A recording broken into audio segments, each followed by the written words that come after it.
Bienvenue dans ce Deep Dive. Aujourd'hui, on se penche sur un récit assez captivant. Ah oui.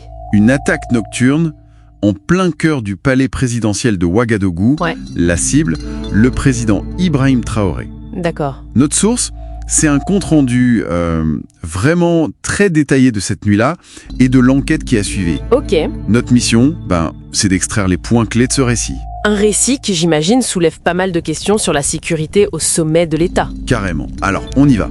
Imaginez Ouagadougou, il est 3h17 du matin. Oui. Un coup de feu, un seul. Il déchire le silence au palais de Kotium. Et ce n'est que le début. Ce qui frappe tout de suite, d'après ce texte, c'est la défaillance des systèmes de sécurité. Ils sont comme muets. Oui, la source parle d'une défaillance étrangement silencieuse. Et ça permet l'infiltration. Un commando d'une douzaine d'hommes. 12 hommes. Masqués, lourdement armés, et surtout, le point clé, ils connaissent les lieux parfaitement. Ça, c'est un détail important. Très important.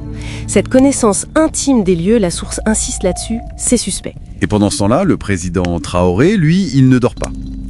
Le récit le montre en train de travailler à son bureau. D'accord. Apparemment, il a un instinct forgé sur le terrain qui lui fait sentir le danger juste avant l'assaut, quoi. Juste avant que ça n'arrive. Exactement. Juste avant que sa porte ne soit attaquée violemment. Il attrape son arme, un Glock 17, d'après la source. Et là, j'imagine, ça dégénère. Fusillade. Oui, une fusillade décrite comme très violente. Traoré riposte, il se met à couvert, ses gardes du corps interviennent, on parle notamment d'un capitaine Diallo. Ok, ces gardes rapprochés réagissent. Oui, et le récit mentionne aussi un acte héroïque, un sergent-chef, Caboret, qui fait rempart de son corps. Ah oui. Un sacrifice qui, d'après la source, lui donne ces quelques secondes cruciales pour s'échapper. Voilà, pour emprunter un passage secret. Un passage secret. Mais attendez, si les assaillants connaissaient si bien les lieux... C'est là le hic. Le passage n'était peut-être pas si secret pour eux. Le récit dit qu'ils le poursuivent même par là. Ah, d'accord. Donc ça renforce l'idée d'une connaissance très poussée, voire de complicité interne. C'est une des questions que soulève le texte, oui. Et ce n'est pas fini pour Traoré. Une explosion retentit. Il est blessé. Épaule, flanc. Malgré ça, il continue. Il continue, malgré la douleur, la poursuite. Le récit décrit ensuite une scène dans une cour intérieure, un dernier combat, au corps à corps. Carrément. Contre un assaillant qui l'attendait là. Nouvelle blessure, à la jambe cette fois, mais il neutralise son adversaire. Une scène digne d'un film d'action raconté comme ça. C'est assez intense, oui. Et c'est là que le capitaine Diallo, le garde du corps, réapparaît. Celui du début ? Oui, au volant d'une voiture blindée. Le texte suggère qu'il avait anticipé le besoin d'une exfiltration rapide. Bien vu de sa part. Et il s'échappe. Juste au moment où, les sirènes se font entendre. En évasion vraiment in extremis donc. Voilà, une évasion rocambolesque. Mais l'histoire évidemment ne s'arrête pas là. L'enquête, que dit la source sur l'enquête ? Alors, là, c'est là que ça devient, disons, encore plus intriguant d'après ce document. On nous parle d'analyse balistique. Oui. Elle pointerait vers des munitions très spécifiques. Ah ouais. Et leur production serait étatique, étrangère. Ah oui, quand même. Pas des munitions du marché noir local, quoi. C'est ce que l'interprétation de la source suggère.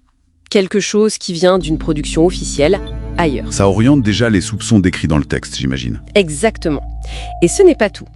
Le récit mentionne une trace ADN. Une trace ADN, où ça ? Sur l'un des assaillants qui a été neutralisé. Et cette trace ADN, toujours selon la source, mènerait à un individu, un ancien membre, oui, d'une unité d'élite d'un pays voisin. Un pays dont les relations avec le Burkina sont décrites comme complexes. Donc, si on suit la logique du récit, munitions étrangères spécifiques, ADN lié à une unité d'élite voisine, on s'éloigne d'une simple mutinerie ou d'un coup interne, là. C'est tout à fait l'interprétation qui est proposée. Ça pointe vers une opération, très professionnelle. Très planifiée. Avec potentiellement un soutien étatique derrière. Et l'objectif, selon cette interprétation, pas seulement tuer... Peut-être pas seulement. La source évoque la possibilité d'une capture ou d'une déstabilisation majeure du pouvoir en place. Et il y avait d'autres éléments, je crois. Un symbole ? Oui, effectivement. C'est peut-être le détail le plus énigmatique. Un symbole griffonné sur une carte trouvée sur un des assaillants. Et ce symbole, il mène où, d'après la source ? Alors, le récit fait un lien entre ce symbole et une société de sécurité privée Une société basée, est-il dit, dans une capitale occidentale. Occidentale. Oui. Et le pays où cette société est basée est présenté comme ayant critiqué ouvertement les choix géopolitiques récents du Burkina Faso. Choix qui inclut, on le sait par ailleurs, un rapprochement avec d'autres puissances comme la Russie, la Chine, et un certain rejet d'anciennes alliances, notamment occidentales. Exactement. Donc la source met tout ça bout à bout, les munitions, l'ADN, ce symbole, et interprète l'attaque comme une sorte de message, un avertissement très direct. Lié à la politique extérieure du président Traoré, sa volonté d'autonomie, de contrôle des ressources. C'est ça. C'est présenté comme une illustration de ces luttes d'influence souterraines où des acteurs externes agiraient dans l'ombre. Donc, ce que ce récit met en avant, au final, c'est moins une simple tentative d'assassinat qu'une possible manœuvre géopolitique d'envergure. Avec des ramifications bien au-delà du Burkina. C'est bien ça. En résumé, le compte-rendu nous fait traverser cette nuit de violence, puis l'enquête, pour arriver à une conclusion assez claire selon cette source spécifique. Il s'agirait d'une ingérence étrangère complexe. Et la survie du président Traoré, dans ce cadre narratif, elle est présentée comment ? Comme un symbole. Oui, comme un symbole de résilience, de résistance face à ces pressions externes supposées. D'accord. La source conclut en disant que cet événement symbolise une lutte plus large, celle pour la souveraineté réelle sur le continent africain, face à ce qu'elle décrit comme des manœuvres d'influence cachées. Ce qui nous amène, et ça dépasse notre source du jour, à une question assez vertigineuse finalement. Laquelle ? Si ce type d'interprétation est plausible, jusqu'à quel point les grands équilibres mondiaux se jouent vraiment dans l'ombre, via des opérations clandestines qui façonnent discrètement l'avenir de régions entières.